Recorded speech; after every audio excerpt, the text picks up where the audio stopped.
একটু একটু করে সুস্থ হচ্ছে রাই। এখনো হাঁটাচলা ঘরের মধ্যেই করছে ও। বিকেলে আজকাল মন ভালো করা বাতাস, বাগানের আম গাছ, কাঠগোপাল গাছ, নিম গাছের সাথে খুব খেলে বেড়ায়। বারান্দার ওই বেতের চেয়ারে বসতে বড্ড ইচ্ছে করছে। চেষ্টা করে কি দেখবে একবার?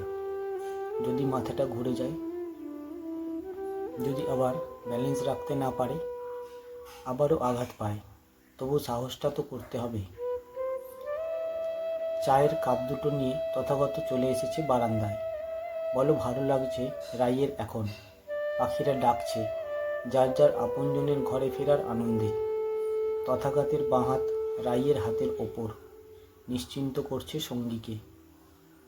বসো রাই, চাটা শেষ করো। আমি তিতলির কাছে একটু গেলাম। তিতলির ঘরের পর্দাটা দুলছে, বাবা মেয়ের গলা ভেসে আসছে। জীবনে প্রথমবার বড় পরীক্ষা দিতে যাবে মেয়ে বাবার সাথে। সবাই বলে তিতলির হাবভাব, কথা বলার ধরন অনেকটাই তথাগতের মতো।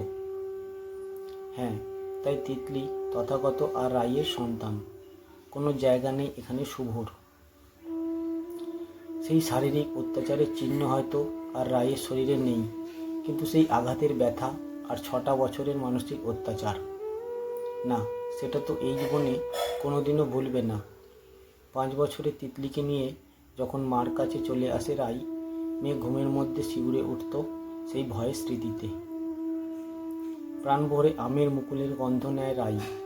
6 বছরের এই সংসারটাকে ওরা 3 জনে মিলে আলো, রং আর সুগন্ধ দিয়ে সাজিয়েছে। পরিপূর্ণ রাই আর তিতলির জীবন আজ। রাইয়ের চিৎকার করে বলতে ইচ্ছা করছে, সবাই দেখো, আমার তিতলি তার বাবার ভালোবাসা পেয়েছে। আমাদের জীবনটা এলোমেলো হয়ে যায়নি শেষ পর্যন্ত। নিটোল ভালোবাসা আর যত্ন দিয়ে আমি এই সংসারটা গড়তে পেরেছি।